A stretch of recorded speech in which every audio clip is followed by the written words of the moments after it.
आज की कहानी है दहेज प्रथा। प्रशांत जी कुछ परेशान से इधर उधर घूम रहे थे। उन्हें परेशान देख भारती जी ने कहा, आप परेशान क्यों हो रहे हैं? आने दीजिए, उन्हें देखते हैं क्या कहते हैं। प्रशांत जी ने कहा, मुझे पहले ही पता था यही होना है। 15 दिन शादी के लिए रह गए हैं, कुछ समझ नहीं आ रहा। अरे तुम ज्योति से पूछो, संजय से कोई बात हुई है क्या? भारती ने ज्योति को आवाज़ लगाई। साथ ही प्रशांत जी को समझाते हुए बोली, आप शांत हो जाइए, सब ठीक हो जाएगा। ज्योति जल्दी से आई। क्या बात है मम्मी, पापा इतने परेशान क्यों हैं? कुछ नहीं बेटा, बस तेरी कुछ संजय से बात हुई क्या? भारती जी ने जल्दी से पूछा।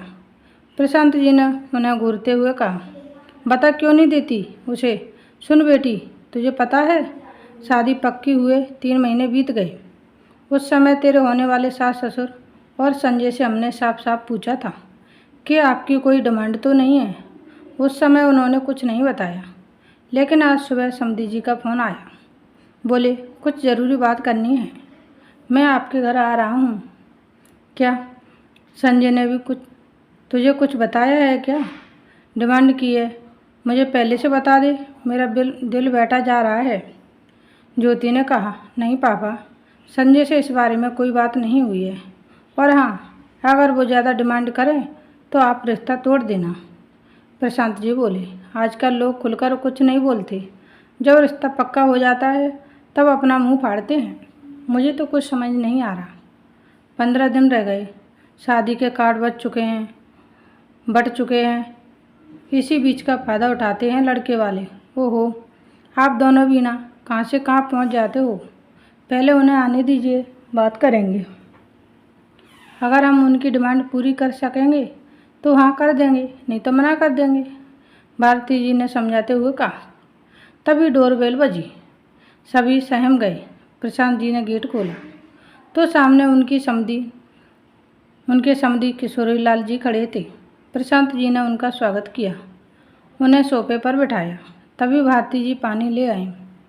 प्रशांत जी ने हिचकते हुए कहा, भाई साहब, कोई काम था तो मुझे बुलवा लेते, आपने क्यों कष्ट किया?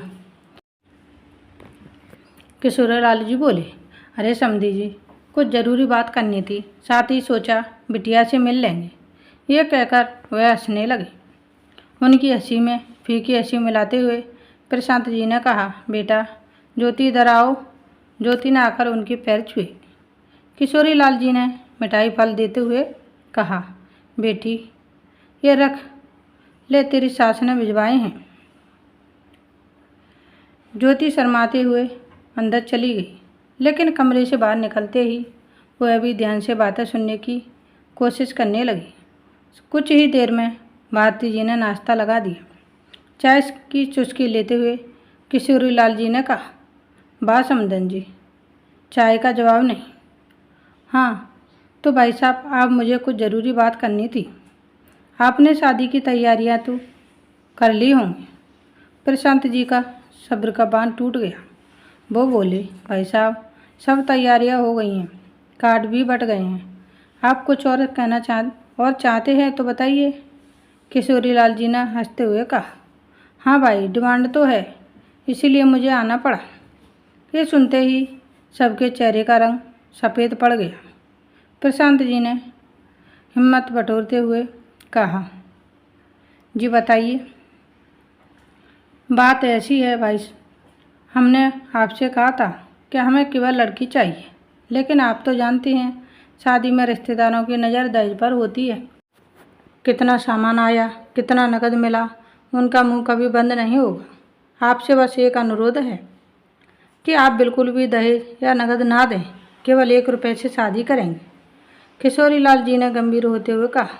प्रशांत जी बोले, भाई साहब वो तो ठीक है, लेकिन हमारे भी कुछ अरमान हैं, जो भी हमसे बन पड़ेगा करेंगे।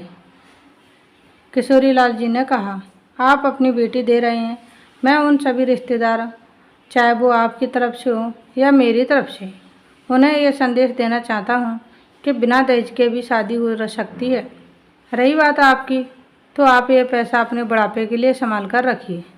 मैंने 1 महीने पहले ही सारे दहेज का सामान बिटिया के लिए उनके कमरे में सेट करवा दिया और हम और आप मिलकर इस दहेज की बीमारी को मिटाएंगे।